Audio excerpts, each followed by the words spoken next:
So I was going through Quantum magazine and I was looking through this interesting article, and it's talking about this puzzle that was solved using quantum.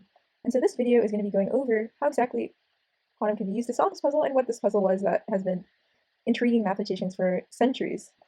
So in this talk, I'll be talking first about Latin and or mutually orthogonal squares, and then we'll go into quantum solution to this 200-year-old puzzle. One common mathematical puzzle that we can look at is looking at a deck of cards. So this is just a regular deck of cards, and one puzzle that has actually puzzled mathematicians for centuries is the idea of a playing card puzzle. So you want to rearrange all the royals in up the four suits into like this square essentially, and you want to ensure that each of the suits is represented in each row and column, and that each row and column only has one of a particular value. So for example, one row slash column can only have one jack, and one row slash column can only have one heart inside of it. And so this brings us to the idea of what is called Euler squares, or also equivalently called mutually orthogonal squares. So I want you to think about taking all of these. Can you construct a 4x4 square, arranging the cards in such a way that I described earlier? And then once you figure that out, maybe think about how many different possible ways there are to actually construct that square. Okay, so now you probably have thought of one solution, and let me take you through another potential solution. So first of all, we can set up 4 cards or 4 royals like this because we know that each column has to have one of each royal and also one of each suite. So now the next interesting part is actually filling out the rest of the square.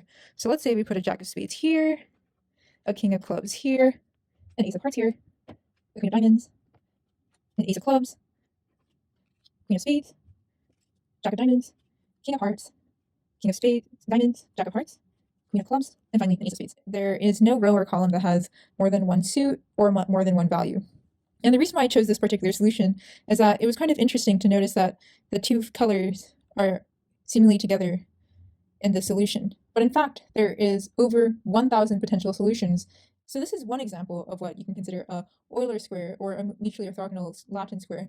And now we'll consider the next example, which is the famous 36 officer problem. In the early 18th century, the mathematician Euler came up with this fun puzzle that actually has confounded mathematicians for a long time. It is called the 6 regiment problem. And so the idea is that there's 6 regiments in this army, and each regiment has 6 ranks. And so what Euler was trying to ask is whether it's possible to line up people that are such that in every single line that no one in the same regiment is in this line in the same column, and no one of the same rank is in the either row or column. And one way that we can think about this is that this seems like something that could be possible with a 6x6 table, but actually what is shown is that this problem is actually impossible to do classically.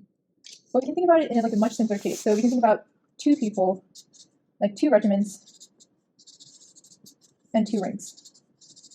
So we can stop and think, is this actually possible for two regiments and 2 ranks? So you can stop the video and think about it for a little bit, and let's try it out. So let's say there's an orange regiment, and then those 2 ranks can be represented by an orange triangle and an orange square. And similarly, there is another regiment that is the blue regiment, and they also have the same ranks. And so say you have this 2x2 square, and you want to put it so that a square is not, there's only one square in this row and column, and there's only one triangle in this row and column, and only one of the orange. So let's try put this orange square in this area here. So next you need to fit the orange triangle somewhere in this 2x2. So it seems like the only place to fit it would be here, because otherwise there would be another orange in one of these rows and columns. But then there's the conundrum about where do you put these now? And it seems like these must be somewhere over here. And so, but then you can see that there's going to be 2 squares in the same column. Thus we can see that for the n equals 2 case, this is not possible. So then the question is this possible in general? Is it possible for a number to be, for there to be creating like a 2x2 or an n by n kind of table of this arrangement? And the answer is actually surprisingly yes. And so the question is, why is it that the 6x6 case is somehow different? And is this 4x4 case special in some way? So Euler then came up with this conjecture that that we can consider like the Euler's conjecture. So essentially, if you have n regiments and n ranks, if this n is congruent to 2 mod 4, then you can't get a valid arrangement. And so when I mean congruent, and what I mean by modular, essentially means that for 2, when you do 2 mod 4, you can write it as 0 times 4 plus some remainder, which is 2. And similarly, for 6, you can write it as 1 times 4 plus the remainder 2. So this is saying that if this conjecture is true, then you can't get any such tiling for, say, 10, or for any other value such that the modulus of the remainder is 2. So now think about it and think, do you think this conjecture is true? And the answer is actually no. In fact, mathematicians were able to find that for, say, n equals 10, there's a valid configuration, and for much more, there's other valid configurations. In fact, what they were able to prove using computers is that the only ones in which this sort of arrangement is not true is for when n equals 2 and n equals 6. Every other value greater than, for all other n greater than 2, you can actually find an arrangement such that you get something similar to this for the n equals 4 case. And so one way you can think about this is that it is not true in terms of the classical way, but is there a way to actually make the 6 regiment problem true using something else, using, say, the ideas of quantum mechanics? Thinking about this in terms of a person being, say, 100% in regiment 0 and 100% in like regiment, another person being 100% in regiment 1. There, in quantum mechanics, there's always a sense of uncertainty. And so instead, what we have are these states. Let's call them this psi. And instead, what you can have is you can have a person that is partly in this regiment 0 state and partly in this regiment 1 state. And so essentially what you get is that you can represent this as some sort of vector, and so using linear algebra to be like this. And the interesting thing about this is that, say you were to measure this person over here, what these coefficients here mean is that at this coefficient squared, or 1/2 of the time, you get that they are in regiment 0, and then 1/2 of the time you get that they're in regiment 1. So how can we use this idea to kind of translate it into the Euler problem that you experienced before? So we can notice that we have these vectors. And essentially what you're talking about when you're looking at this sort of regiment and rank problem is you're trying to figure out places in which the regiment is different and the rank is different. So similarly, you can think of it as in times in which the vectors or the states that the people are in are perpendicular to each other. So what does it mean for two vectors to be perpendicular to each other? Say you have a person 1, and person 1's their regiment can be kind of expressed in this way.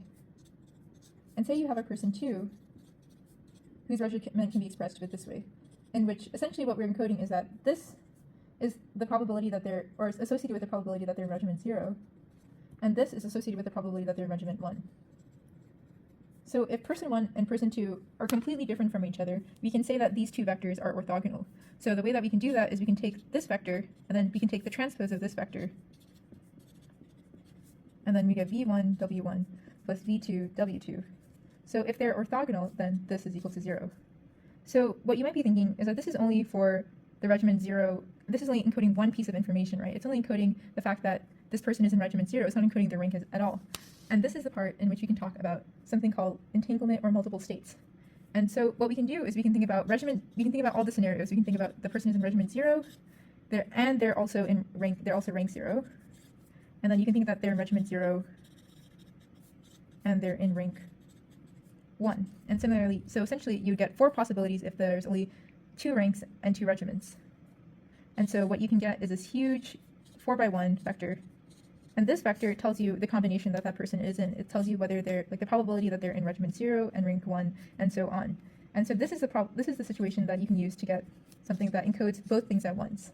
So say you have something that looks like this, which is 0, 0, A2, 0, 1, plus A3, 1, 0, plus A4, 1, 1.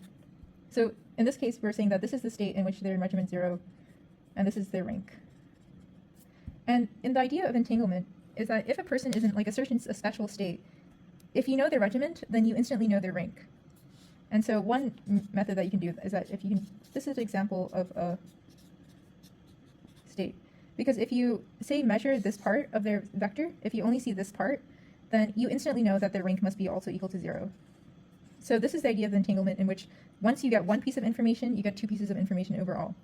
And there's an idea of maximal entanglement, and this is due to the fact that instead of having 2 things together, you can have multiple informations that are gathered into one vector. And so if something is maximally entangled, that means that with one piece of information, you get another piece of information, and then you can also get all the rest of the information as well in that way. And so essentially what we can do is that what the people did to show the quantum version of this Euler's 6 regiment problem is that they utilized the idea of maximally entangled states. And so with maximally entangled states, we're able to encode so much information compared to a more traditional classical way of encoding information. And we also can get the idea that once you know one thing, then you know everything else about that state as well. Or if you know their regiment, then you know their rank. If you know say you have 3 pieces of information, like the person has a cat, a dog, and a cow, then if you know they have a cat, then you also know they have a dog and a cow. And so the idea of like using quantum mechanics is that you can kind of encode so much more information than you were able to before. And also the idea is that you can also have these linear combinations of 2 different states such that you have more possibilities of the information you can encode. And so in this case, what they did is that they were able to use these maximal entangled states and create a set of vectors in this in the 6x6 configuration. In the 6x6 configuration. Okay. And so on, such that they were able to basically create these vectors such that over here you'll have a vector that looks like, say, AB, telling the regiment and the rank. And then based on this one, that this one will not be connected. All of these things will be orthogonal to each other. And similarly, you can construct it so that all of these are orthogonal to each other. And it's simply not possible in the classical case because you're not utilizing the idea of superpositions. And so this is a way in which quantum information can actually kind of show that certain things that are classically impossible can be possible in using the idea of like linear algebra. So you talk about these states being entangled. How did these states even get entangled in the first place? So the word entangle kind of gives this idea that someone is doing something that's kind of mixing these states together, but when you're talking about it in terms of like the mathematics of quantum mechanics, it's just like some sort of mathematical idea. So typically what you have is that if you have some sort of like system that looks like this, like AB, so you have 2 pieces of information encoded in this one person. Say there's a way to write it as like this, where you're able to separate these pieces of information into 2 separate discrete values. This is called a completely separable state.